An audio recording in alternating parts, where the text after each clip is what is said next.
नहमदुहु व नसल्ली अला रसूलिहिल करीम अम्मा बाद फ़अऊज़ु बिल्लाहि मिनश शैतानिर रजीम बिस्मिल्लाहिर रहमानिर रहीम।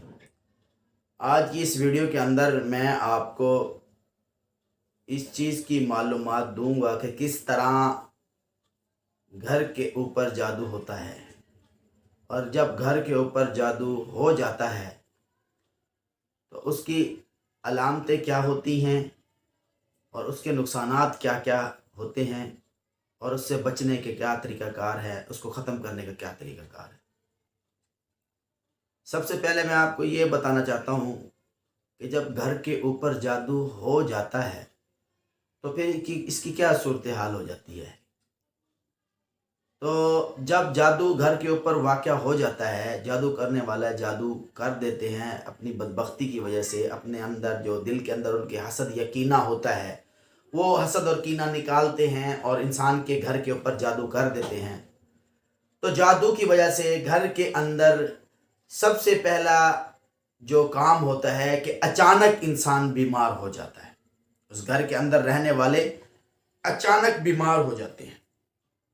सही सलामत थे, खा रहे थे, पी रहे थे और आपस में हंसी मजाक में लगे हुए थे, अचानक किसी को कोई तकलीफ हो जाती है, वो बीमार हो जाता है।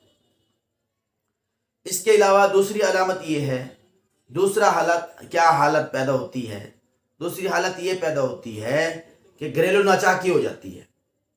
यानी बहुत कोशिश करते हैं आपस में खुश रहने की, लेकिन किसी न किसी बात के ऊपर झगड़ा बन ही जाता है। तीसरी अलामत ये है कि बच्ची या बच्चों के रिश्ते जो हैं वो बंध जाते हैं।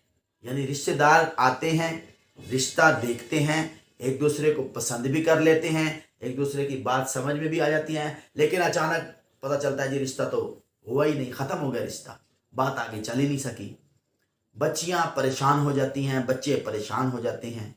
इसके अलावा घर के अंदर रहने वाले पर जब जादू होता है तो वो सेहत कमज़ोर कमज़ोर कमज़ोर होता रहता है और उसके जो जिस्मानी पट्टे हैं वो भी कमज़ोर हो जाते हैं, जिस्म उसका कमज़ोर हो जाता है।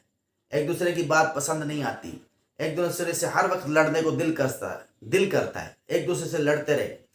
फिर एक वक्त वो आता है कि इंसान कहता है कि मैं इस घर को छोड़कर कहीं दूर चला जाऊं और ख़ुदकुशी कर लूं। यानी ऐसे वाक़यात मैंने अपनी ज़िंदगी में देखे हैं कि जिस बंदे के ऊपर जादू होता है और इतना सख्त जादू हो जाता है कि लोग अपने घरों को छोड़कर भाग जाते हैं और किसी दूसरे शहर में जाकर ज़िंदगी गुजारने लग जाते हैं। तो अब अलामत क्या है कि घर पर जादू हो रहा है। एक नंबर, पानी के छींटे आना।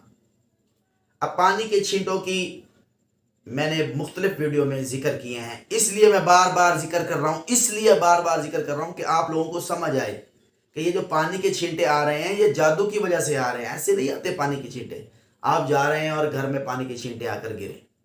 अब जो पानी के छींटे होते हैं उसकी कई अक़साम हैं। एक तो वो साफ छींटे हों या वो गंदे छींटे हों या नील के छींटे हों या स्याही के काली स्याही के छींटे हों।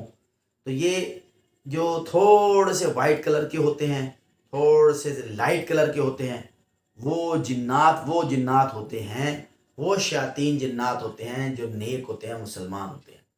इसके अलावा जब काली स्याही के छींटे आते हैं और नील के छींटे आते हैं, पीले रंग के छींटे आते हैं, तो ये शैतानी जिन होते हैं, काफिर जिन होते हैं, ये उनकी अलामत होती है, वो घर में दाखिल हो चुके होते हैं। और अगर खून के छींटे आते हैं तो वो बहुत ही बदबख्त जिन होते हैं और ये इंसान के घर के अंदर दाखिल हो जाते हैं, वसवसे डालते हैं, परेशान करते हैं और हर किस्म की आजमाइश के अंदर डाल देते हैं। अब इनसे बचने का क्या तरीका है। ये सारी जो अलामात जादू की वजह से बनती हैं और घर बर्बाद हो जाता है, तबाह हो जाता है, बच्चों के रिश्ते ख़त्म हो जाते हैं। इनसे बचने का तरीका है मुअव्वज़तैन, सूरतुल फलक और सूरतुन नास। सूरतुल फलक और सूरतुन नास अल्लाह पाक ने अपने नबी हज़रत मोहम्मद मुस्तफ़ा सल्लल्लाहु अलैहि वसल्लम पर नाज़िल फरमाई और ये जादू के तोड़ के लिए नाज़िल फरमाई।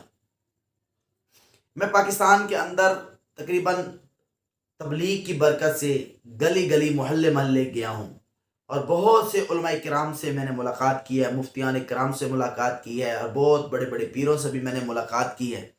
میں نے سب کے سامنے ایک سوال رکھا ہے، پورے پاکستان کے، جہاں تک میں جا سکتا تھا، جتنی میری اوقات ہے، کہ حضرات مجھے یہ بتائیں کہ پیر صاحب، مولوی صاحب، مفتی صاحب مجھے یہ بتائیں کہ اللہ سبحانہ و تعالیٰ نے جو علاج بتایا ہے جادو کا قرآن مقدس کے اندر، وہ کیا ہے؟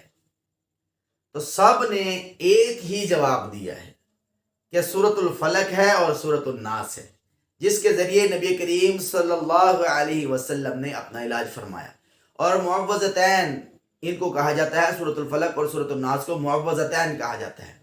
معوذتین نازل ہی اس لیے ہوئی ہے کہ حضور صلی اللہ علیہ وسلم کے اوپر ایک یہودی تھا، اس کا نام تھا لبید بن عاصم۔ اس نے اور اس کی بیٹیوں نے مل کر حضور صلی اللہ علیہ وسلم کے کچھ بال لیے اور ان کے اوپر جادو منتر پھونک کر اس کو ایک کنویں میں ڈال دیا۔ تو اللہ پاک نے اپنے نبی محمد صلی اللہ علیہ وسلم کو وحی کے ذریعے اطلاع دی کہ میرے نبی جی آپ کے اوپر جادو ہے اور آپ اپنا جادو وہاں سے جا کر نکالیں، اور پھر معوذتین نازل ہوئی۔ تو میرے بھائی دوستوں اور بزرگوں، معوذتین قرآن مقدس ہے، قرآن پاک ہے۔ معوذتین پڑھنے سے انسان کے اوپر جتنا بھی جادو ہے وہ ختم ہو جاتا ہے۔ 1-1.5 ماہ کے لیے اگر آپ معوذتین مسلسل پڑھیں گے، صبح بھی اور شام بھی اور دوپہر بھی، تو اللہ کے فضل و کرم سے جتنا بھی جادو ہے وہ سارا کا سارا ختم ہو جائے گا۔ اس کی مقدار یہ ہے معوذتین کی کہ زیادہ جادو کے اثرات ہوں تو 313 مرتبہ صبح